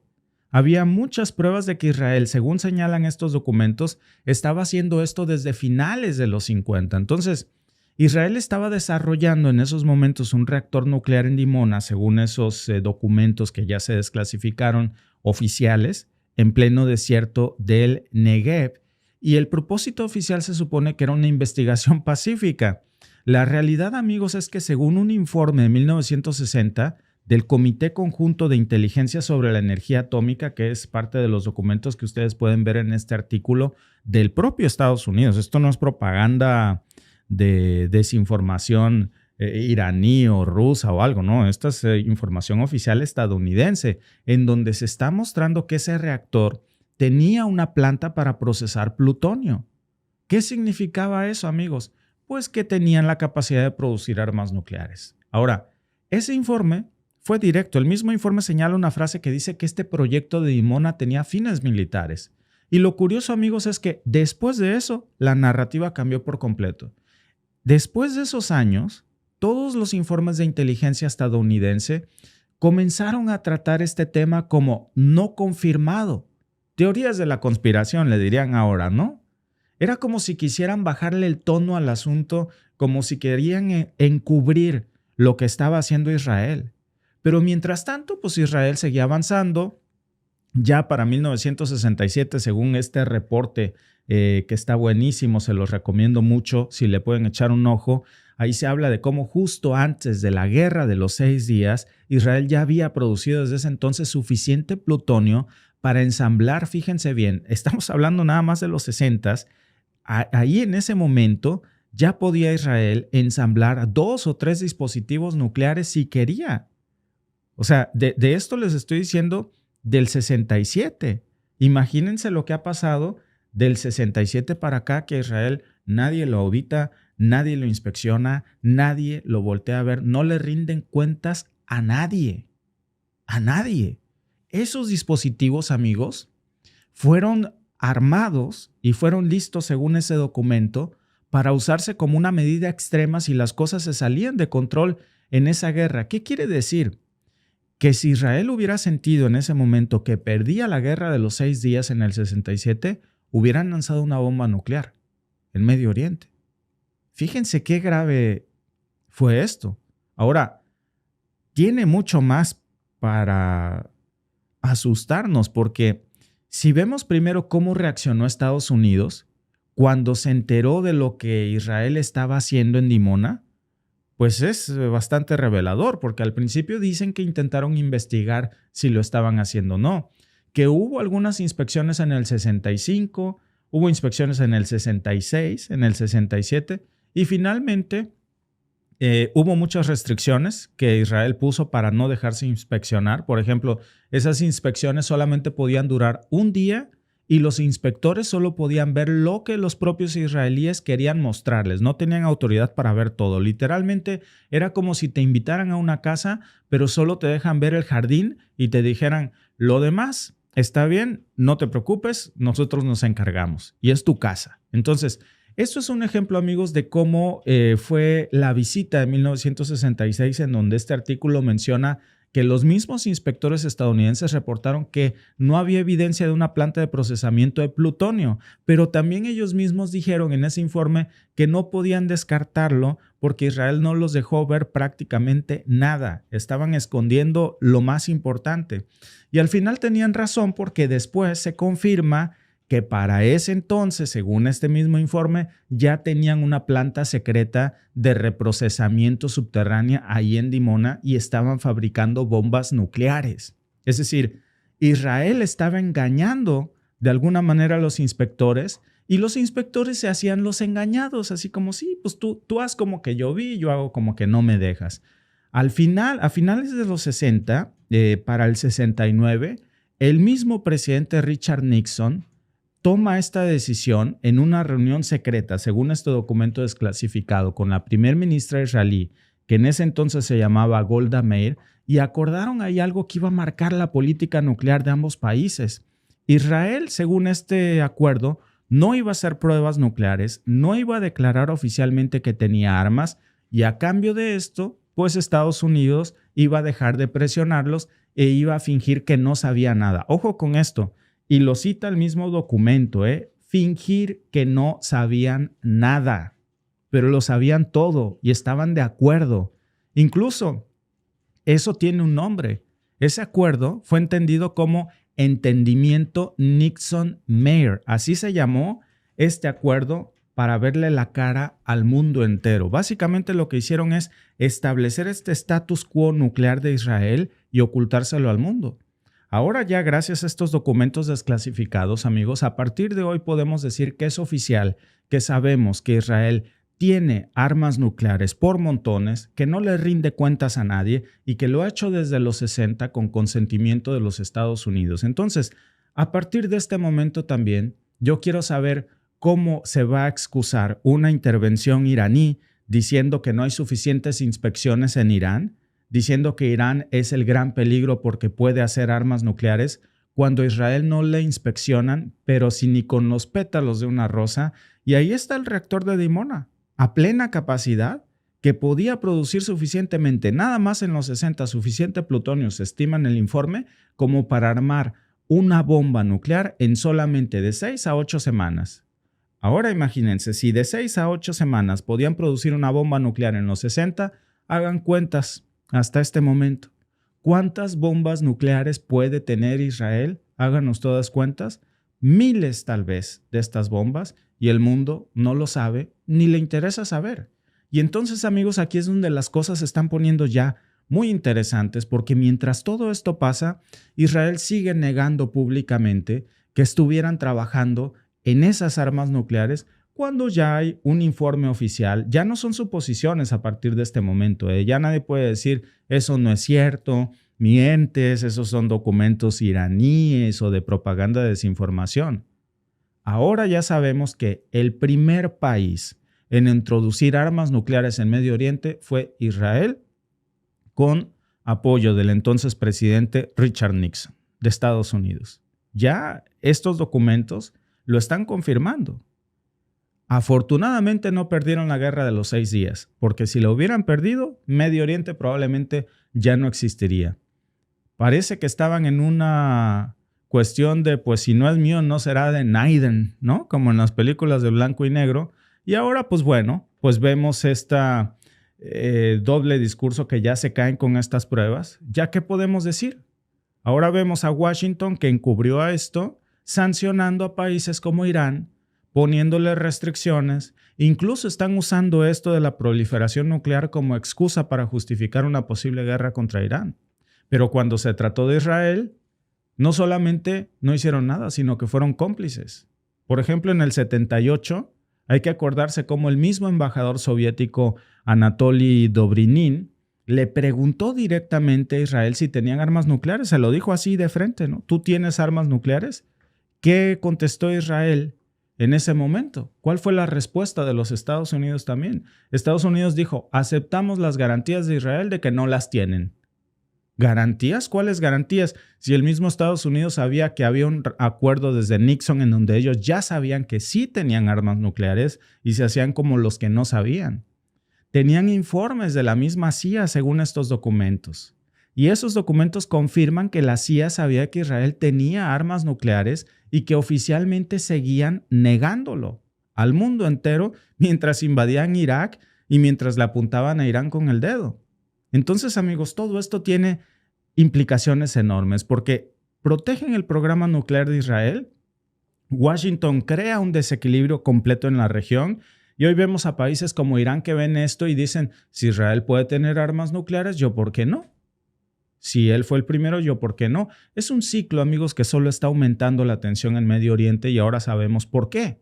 Entonces, si algo nos queda claro ya con estos documentos que se acaban de revelar, pues es primero que las armas nucleares en Medio Oriente no solamente son un problema de seguridad, ya son un doble discurso muy hipócrita, porque Israel con el respaldo de Washington logra desde el 60 desarrollar este arsenal nuclear bajo este secreto, bajo esta complicidad. Y bueno, mientras esto pasa, pues otros países como Irán son satanizados por mucho menos que eso. Ojo, no digo que Irán es un santo, pero también, amigos, no caigamos en la hipocresía. Esto es geopolítica. Y en esta geopolítica se están encubriendo intereses estratégicos, amigos, con un discurso de democracia y justicia que hoy sabemos que no existe. Y lo peor de todo, amigos, es el patrón de estas operaciones encubiertas, que no es nada más sobre un tema nuclear. Ahora vemos otro ejemplo también del respaldo, por ejemplo, de los Estados Unidos a grupos paramilitares en Siria, como los llamados Comandos de la Revolución. Fíjense, según un artículo de The Telegraph de esta mañana, que a mí me parece que es de un artículo de lectura obligada, pues están revelando, hoy es el día de las grandes revelaciones, The Telegraph está revelando que Estados Unidos operó junto con Hayat Tahrir al-Sham, también conocido como los HTS, que son una rama de Al-Qaeda. ¿Se acuerdan cómo nos vendieron la narrativa de que Al-Qaeda era malo, era el gran enemigo de los Estados Unidos? El símbolo más grande de terrorismo, porque no podemos decir la palabra completa por la censura. Irónico, ¿no? La censura. Decían que Al-Qaeda era el enemigo más grande del mundo y había que acabar con ellos. Fueron los que tiraron las 2 torres en el 9/11. Y bueno, pues ahora resulta que son sus enemigos cuando les conviene, porque según The Telegraph, esos mismos grupos de Al Qaeda, las ramas que hoy quedan de HTS, son aliados estratégicos de Estados Unidos para desestabilizar y sacar a Bashar al-Assad de ahí de Siria.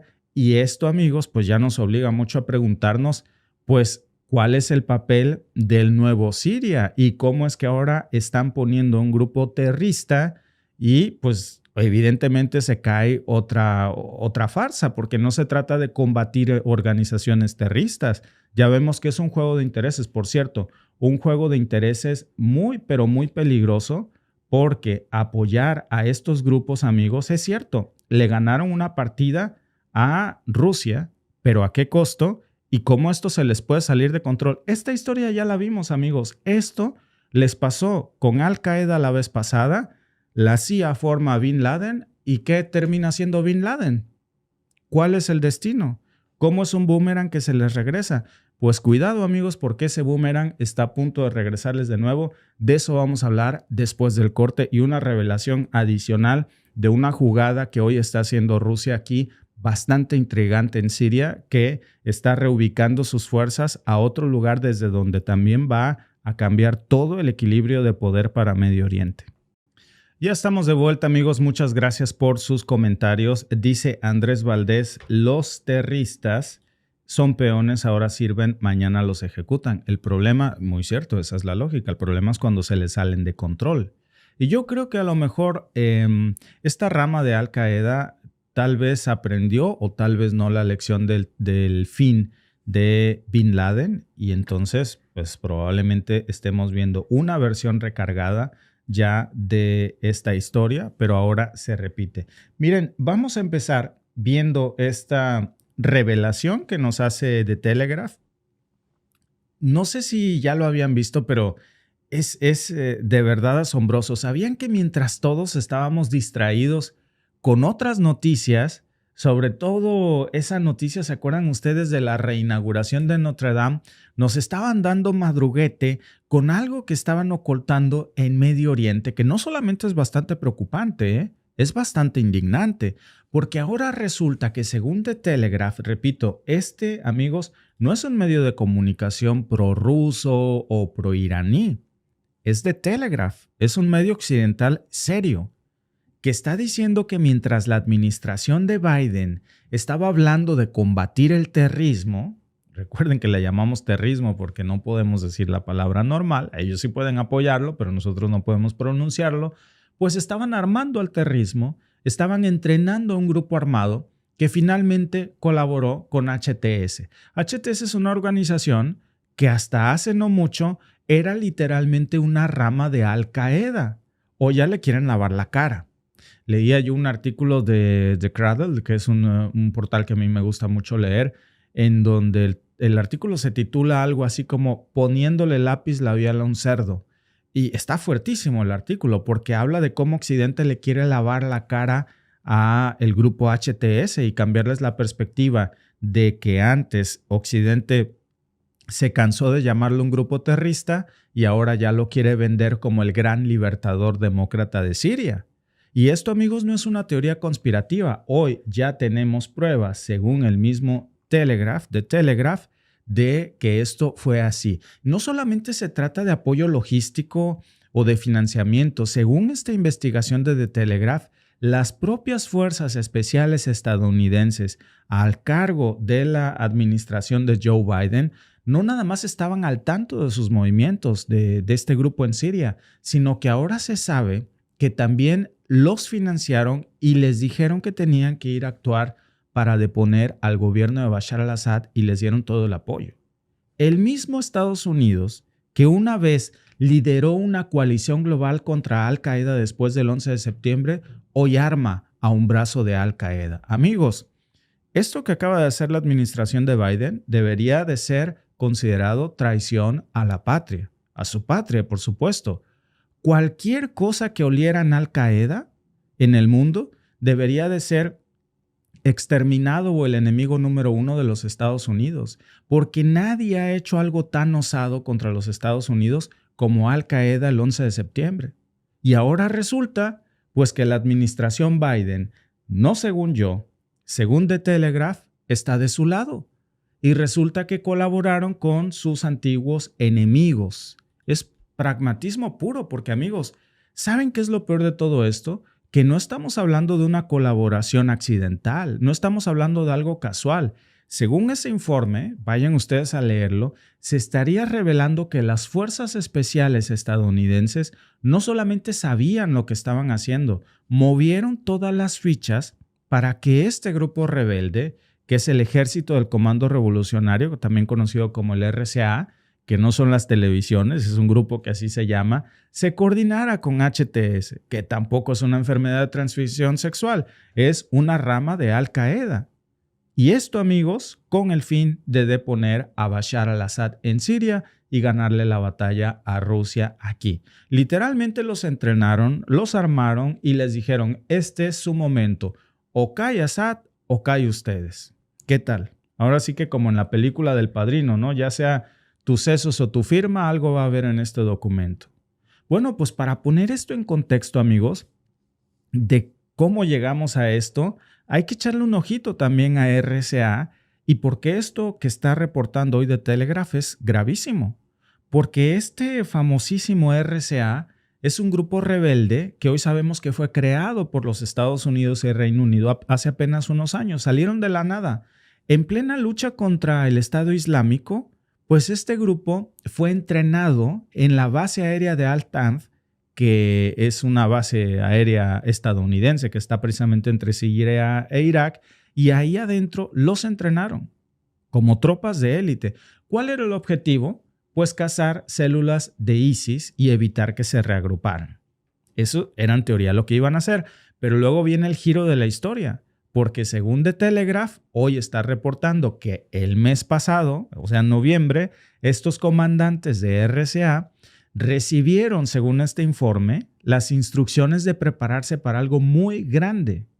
Y todo estaba a punto de cambiar. Les dijeron, no les dieron mucho detalle, pero después se supo que se sumaron a este ataque que terminó finalmente pues, con la caída del régimen de Bashar al-Assad en diciembre. Entonces, no les dieron muchos detalles, pero sabían cuál era el plan, y el plan era de Occidente. No solamente lo hicieron, sino que además en esa ofensiva, porque tenían un muy buen entrenamiento militar, pues se coordinaron con HTS, que es, como les decía, básicamente pues, una reencarnación de Al Qaeda en Siria. Entonces, imagínense, amigos, qué lamentable es el destino que le ha dado la administración Biden a esto en Medio Oriente. Qué pragmatismo, porque no puede ser que logres tus objetivos a este precio, porque entonces te sale más caro el remedio que la enfermedad. No puede ser que Al Qaeda, que es una organización que cometió, se nos dice, ¿verdad? Porque ahí hay otras versiones también diferentes. Pero lo que se nos ha vendido es que Al Qaeda fue el responsable del 9/11. Y entonces, si esta organización hizo eso, se supone que deberían de extinguirla de la faz de esta tierra, que no deberían de apoyarla. Y ojo, amigos, porque ahora están recurriendo a ellos en las sombras. Y ahora la administración Biden pues sigue pagando el sueldo de estos combatientes de RCA. Qué indignante es que con el dinero de los contribuyentes estadounidenses se esté usando para pagarle a una organización que ayuda a una de las ramas de Al Qaeda en Siria. Miren, repito, no lo digo yo, lo dice el informe de Telegraph. $400 al mes a cargo de los contribuyentes estadounidenses. Si tú quieres saber para qué usa tus impuestos la administración de Biden, bueno, pues ahí está. Según The Telegraph, $400 al mes les dan. Eso es 12 veces más, amigos, de lo que ganaba un soldado del ejército sirio antes de que cayera Bashar al-Assad. 12 veces más. O sea, imagínense de qué lado querían estar. Todo el armamento que usaba RCA, además, venía de Occidente. Hasta los viáticos, caray. Entonces, aquí es donde vemos cómo se está justificando para trabajar con un grupo que colaboraba con una rama de Al Qaeda. ¿Cómo puedes justificar eso? Pues no lo hacen, amigos. Literalmente no han dicho nada al respecto. Y ahí es precisamente donde entra esta ironía, porque no se supone que Al Qaeda era un enemigo público y el número uno de los Estados Unidos. ¿No es esa la razón por la que invadieron precisamente Afganistán? ¿No es esa la razón por la que desataron una guerra global contra el terrorismo y ahora los financian? Entonces, ¿cómo explicamos que ahora estén en el mismo bando?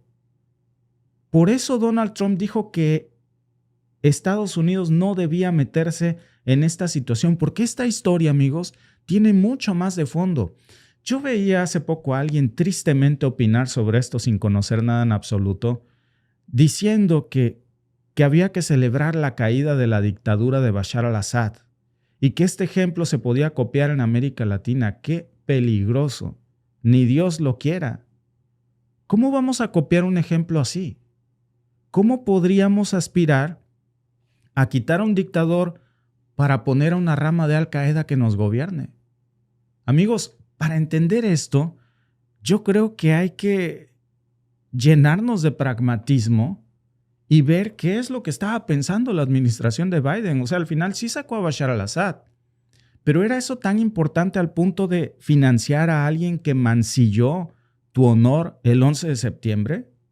Cada año se recuerda el 11 de septiembre en los Estados Unidos y se conmemora. ¿Cómo lo va a hacer a partir de ahora cuando se sabe que la administración de Biden financió a una rama que estaba apoyando a HTS? Ese es el gran problema de la hipocresía, amigos. Porque trabajar con HTS no es solamente hipócrita, le envía un mensaje muy peligroso al mundo, que los principios pueden ser sacrificados cuando hay intereses estratégicos de por medio. Y esto es un insulto para todas las víctimas del 9/11. Un insulto total. Y si vemos el tablero completo, amigos, de lo que está pasando, al final, si hablamos de una victoria o de una guerra ganada, esto no va a ser así. No pensemos que porque cayó Bashar al-Assad, el equilibrio de poder se vuelve absoluto.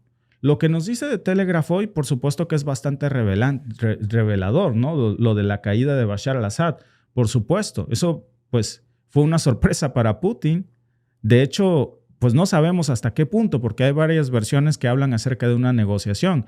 Pero lo que sí sabemos, amigos, es que los oficiales estadounidenses que estaban ahí en Al-Tanf ordenaron, según esta investigación de The Telegraph, a los comandantes del RCA a que expandieran sus filas y a que se prepararan para un ataque coordinado y que gracias a eso, pues lograron sacar a Bashar al-Assad. ¿Cómo lo hicieron? Pues RCA pasó de tener 800 combatientes pagados de a 400 marmacos, de a $400 mensuales cada uno, a cargo de los contribuyentes estadounidenses, a más de 3,000, gracias a la incorporación de estas unidades más pequeñas. Es realmente, amigos, muy indignante. Vean esa fotografía, por ejemplo, que deja muy poco a la imaginación sobre estas alianzas que hoy estamos viendo aquí, en donde vemos cómo pues RCA de alguna manera, que estaba desplegado en el desierto oriental de Siria, por cierto, en ese momento aseguraban carreteras, tomaban el control de posiciones muy estratégicas. Otras facciones rebeldes, por ejemplo, aquí hicieron el 1-2 porque mientras unos eran respaldados por Estados Unidos, otra parte era respaldada por un aliado de la OTAN, por un miembro de la OTAN como Turquía, que eran los que iban avanzando hacia Damasco. Entonces, al final lo que hacen es que el régimen de Bashar al-Assad cae, pero pues llega una rama de Al-Qaeda al poder, que es el que hoy gobierna. Y aquí es, amigos, donde está surgiendo pues esta pregunta, ¿qué sigue? Porque si algo nos ha enseñado la historia, yo creo que hay que aprender de eso, sobre todo en Medio Oriente, es que derrocar a un régimen no es el fin de este conflicto, es apenas el principio de algo mayor. ¿Quién va a llenar ese vacío de poder en Siria? ¿HTS? ¿El RCA? ¿Turquía?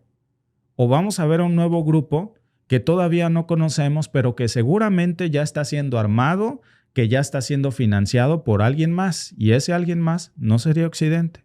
Cuidado con este juego peligroso, porque lo que este reporte de Telegraph nos muestra esta mañana es que la política exterior de la administración de Biden en Medio Oriente sigue siendo un verdadero desastre lleno de contradicciones, de falta de ética y un insulto para las víctimas del 9/11 en los Estados Unidos y también para la democracia y los derechos humanos de los que tanto se habla, ¿no?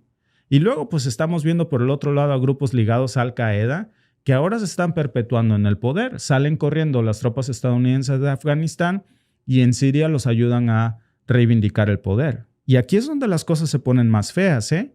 Porque al apoyar a estos grupos como HTS, la administración de Biden no solamente está, pues de alguna manera, destruyendo toda su narrativa de luchar contra el terrorismo, también está creando la tormenta perfecta para que todos estos grupos pues se conviertan en un monstruo de 1000 cabezas, ¿no? Ya vimos lo que pasó.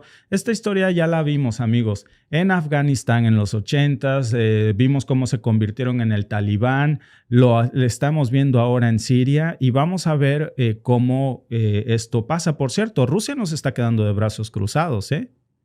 Esta mañana, amigos, todo se conecta. Miren,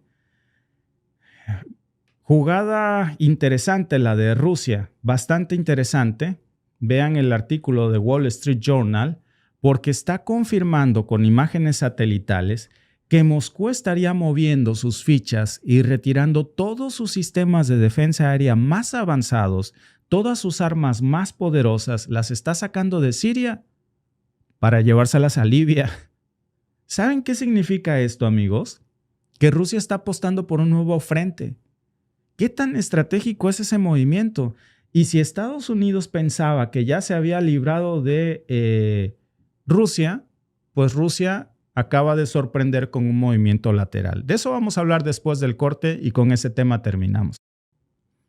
Ya estamos de vuelta, amigos. Muchas gracias a todos por su comentario. Dice Javier Castro, donde haya una guerra en el mundo, ahí estarán los anglosionistas. Dice Alejandro Campo Peña, ¿cuáles países suramericanos están con Rusia? Lo podemos hablar, por supuesto. FabsP dice, gracias por un buen live chat. Muchas gracias a ti, amigo, por participar. ¿Qué sería aquí que dice, qué sería una guerra sin el anglosionismo? Manuel Ruelas dice, los mataniños se van a ir al cielo por su ofrenda de niños. Gracias a todos los que están, por cierto, aquí participando en el chat. Y vámonos con este tema, amigos. Gracias por sus comentarios. Que este tema del que vamos a hablar actualmente es revelador. Es una investigación que nos trae precisamente el Wall Street Journal. Y miren, se las presento aquí porque es el regreso de Rusia a Medio Oriente. Vámonos directo al punto porque esto está buenísimo, amigos. Rusia está mudando sus sistemas de defensa aérea, los más avanzados, los más poderosos que tiene en Siria.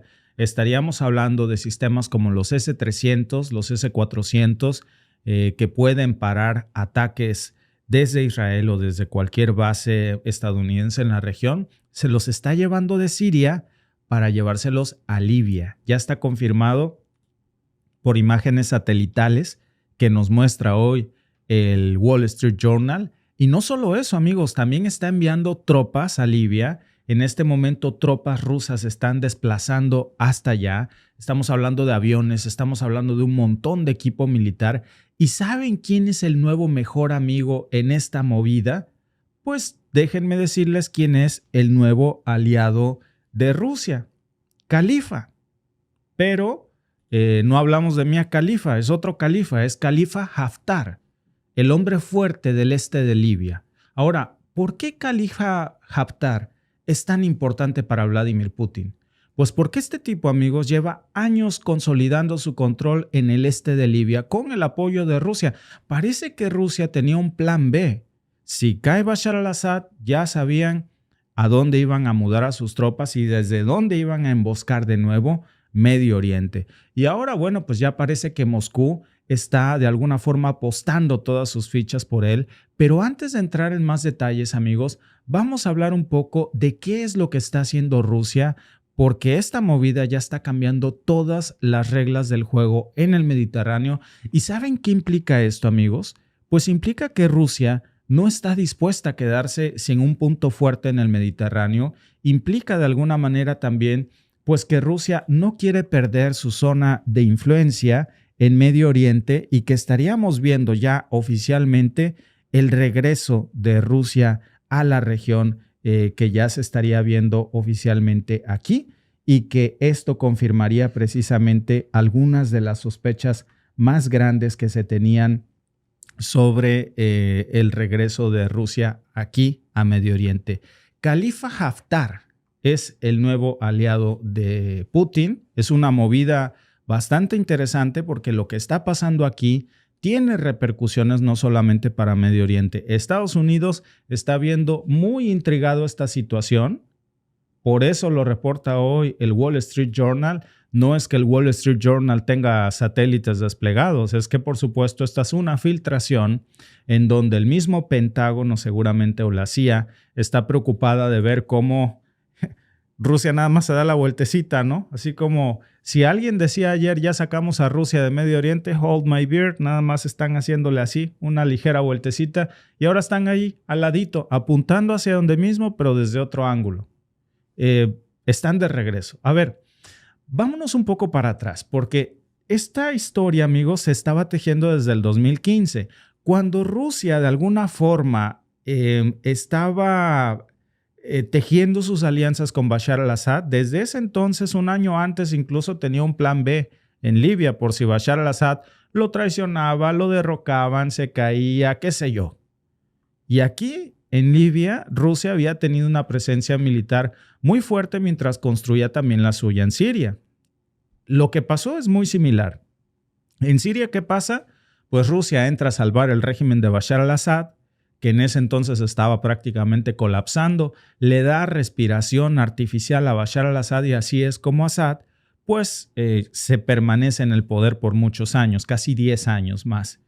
A cambio, pues Bashar al-Assad le da acceso a estas bases estratégicas, construye Rusia su base naval en Tartus, construye también una base en Khmeimini y bueno, estas bases pues eran el corazón de la estrategia rusa aquí.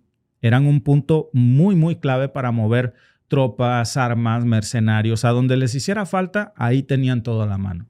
Ahora todo está cambiando. Con la caída de Assad de hace unos días, pues el dictador sirio huye a Moscú, con todo su régimen y su dinero, por cierto, y las bases rusas en Siria están en peligro, pero también pierden su utilidad. Y ahora el Kremlin pues está buscando un plan B. ¿Y saben qué? Pues ahora ya sabemos que ese plan B ya lo tenían muy a la mano. Parece que lo habían estado tejiendo muy fino desde hacía tiempo, en Libia, específicamente en la figura de Khalifa Haftar. Es un líder militar que controla Libia, gracias en parte, misma historia que Siria, gracias en parte al apoyo de Rusia. Libia no es cualquier lugar. Después de que cae Muammar Gaddafi en el 2011, ¿se acuerdan ustedes de eso? Como nos vendían a Muammar Gaddafi más malo que la carne de puerco. Bueno, se cortó todo de Libia. Poco sabemos qué fue de Libia después de eso. Ahora sabemos que el gran ganador de esa partida fue Rusia y no Occidente. Después de que Occidente quita a Muammar Gaddafi, Rusia dice con permiso que ahí les voy, gracias por barrer. El país se convierte en un verdadero campo de batalla en muchas facciones. Y fíjense, cuidado con esta historia. Miren, se las voy a contar y mientras vemos qué pasa con la caída de Muammar Gaddafi, pensemos si no va a volver a pasar lo mismo con lo que hoy estamos viendo en Siria, Muchas facciones apoyadas por potencias extranjeras empiezan a pelearse el poder después de la caída de Gaddafi. Haftar tenía el respaldo de Rusia, pero también había facciones lideradas por el oeste de Libia que estaban siendo apoyadas por Turquía. O sea que ahí básicamente era una partida entre Turquía y Rusia. Eso era lo que estábamos viendo ahí. Era una especie de ajedrez geopolítico que se estaba jugando. Moscú estaba moviendo ahí sus fichas, pues para no perder terreno, para no perder control.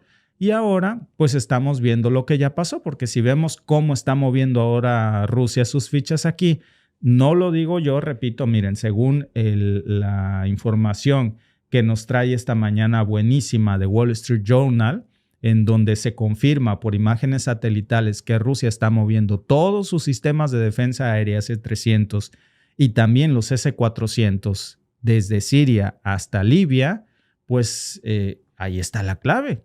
Estos sistemas son de lo mejorcito que Rusia tiene en la región. Pueden interceptar aviones F-35, pueden interceptar misiles, prácticamente cualquier cosa que vuele. Bueno, ¿qué pasa esta mañana? Esta mañana Ucrania lanza misiles coordinados, ataques coordinados con misiles occidentales de largo alcance, lanza TAC-MS, lanza también los Shadow Storm de fabricación británica y los para Rusia. ¿Con qué los para? Con los S-400. Entonces, los S-400 son el terror de las defensas estadounidenses y occidentales en general. Es el equivalente a lo que era el domo de hierro. ¿Qué es lo que no puede parar un S-400? Un ataque hipersónico, porque nadie puede. Pero fuera de eso, son altamente efectivos. Bueno, todo eso se lo está llevando Rusia, pero también se está llevando aviones, se está llevando tanques de guerra, todo lo de valor, vehículos, telecomunicaciones, equipos de transferencia electrónica, todo eso se lo está llevando hasta Libia. No nada más equipo militar. Incluso ya se han rastreado varios vuelos que están haciendo escala en Libia, según este artículo del Wall Street Journal, que estaría confirmando que además hacen esta escala en Libia antes de continuar hacia Mali, que es otro lugar donde también Rusia tiene presencia militar gracias al grupo Wagner. Entonces, aquí estaban tejiendo muy fino, amigos. Aquí estaban tejiendo muy finos. Podríamos estar hablando que Rusia tenía su plan B en Libia y su plan C en Mali. Así que esto no es nada más una mudanza temporal, ¿eh? Ya lo que estamos viendo es que Moscú está reconfigurando en estos momentos toda la estrategia en la región, pero no se va a salir de Medio Oriente. Ahora, ¿por qué Libia? Bueno, primero porque tiene una ubicación brutalmente estratégica. Libia está justo al norte de África, que es un pasito de Europa y en medio precisamente del Mediterráneo. Y desde ahí, ¿qué va a hacer Rusia? Pues Rusia va a seguir proyectando todo su poder en la región, va a tener de paso también bien vigilada la OTAN desde ahí. Además, como aliado que tiene ya ahí a Khalifa Haftar, que lleva años pidiéndole ayuda a Rusia, y ahora parece que el gran ganador de todo esto es Khalifa Haftar, porque Rusia como que no le hacía mucho caso, sí lo ayudaba, pero ahí cuando de vez en cuando le tiraba con algo, y ahora pues ya toda la caballería se va para Libia. Con esto, Khalifa Haftar se vuelve el gran poderoso de Libia, el gran protegido de Rusia, y ahora parece pues que de alguna forma el Kremlin está cumpliendo la cartita de Santa Claus que Khalifa Haftar le había hecho por años a Rusia. Y eso, amigos, pues es el inicio de una nueva alianza. Libia sigue siendo un país pobre, dividido, tiene muchos conflictos, hay muchas facciones todavía entre el este y el oeste. Haftar controla el este, pero el oeste está de alguna manera respaldado por Turquía. Turquía, de nuevo, fíjense, aquí volvemos a ver un choque entre Turquía y Rusia. Rusia en estos momentos le tiene una factura guardada a Turquía muy grande porque para Rusia el gran causante de esto en Siria es Turquía. Porque de Estados Unidos, pues esta no es un golpe bajo, es una venganza. Rusia le hizo lo mismo a Estados Unidos en el Sahel. Le quitó una base estadounidense para ponerse ahí. Ahora Estados Unidos hace lo mismo en Siria, pero de quien no se lo esperaba, como decíamos en otro podcast, pues era de Turquía. Ahora se vuelven a encontrar Rusia y Turquía, pero en Libia. Y aquí vamos a ver una guerra de guerras proxies entre estos dos, Y aquí si hay facturas por cobrarse, aquí se las van a pagar. Y esto, amigos, nos lleva a un punto clave, que son precisamente todas estas bases en Siria, especialmente la base de Tartus, que es una base naval que era el único puerto de reparación y reabastecimiento que tenía Rusia, la marina rusa, en todo el Mediterráneo, y era pues literalmente su ancla ahí. Perder Tartus para Rusia fue un golpe muy, muy doloroso para ellos. Y ahora, pues, ¿cuál es, digamos, el plan B? ¿Qué está pensando hacer Rusia para reponer esto? El plan B es reponer esta base de Tartus y están considerando convertir Tobruk en Libia como su nuevo Tartus para lo que era en Siria. Y eso pues vamos a decirlo, no es el reemplazo perfecto, no es como que digan no pasó nada, quedaron igual, quedaron tablas como decimos en México. Muchos expertos, incluso que cita el propio Wall Street Journal, dicen que pues no es una movida fácil. Moverse de Siria a Libia va a tener limitaciones. Por ejemplo, todas esas bases libias pues no pueden manejar el mismo nivel de operaciones que las que tenía Rusia en Siria. Transportar todo ese equipo pesado desde Libia va a ser más caro, va a ser complicado.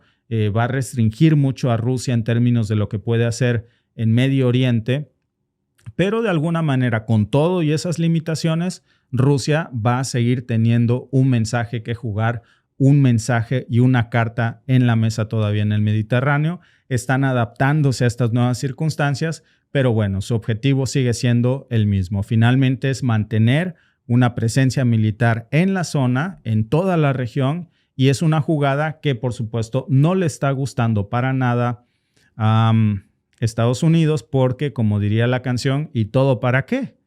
Pues al final sacan a Bashar al-Assad, meten a HTS, que es una facción de Al-Qaeda, se supone que era para borrar por completo la influencia rusa en la región, y de pronto entra Khalifa Haftar, que llevaba años jugando esas cartas, que llevaba años pidiendo apoyo de Rusia para sostener su califato, ahora sí que podríamos decir, sin que le hicieran mucho caso, y finalmente parece que se saca la lotería. Entonces, deseo concedido, le llegó la Navidad a Khalifa Haftar. Vamos a ver cómo esta jugada tiene implicaciones, no solamente, por cierto, para Rusia, va a tener implicaciones para Europa, especialmente para Italia, y también para Grecia, porque están muy cerquita, 400 millas de distancia. Entonces, imagínense, si pensaron que se libraban a Rusia de Israel, pues ahora el problema lo tiene más de cerca Italia, Grecia, porque los tiene ahí al ladito y también Turquía.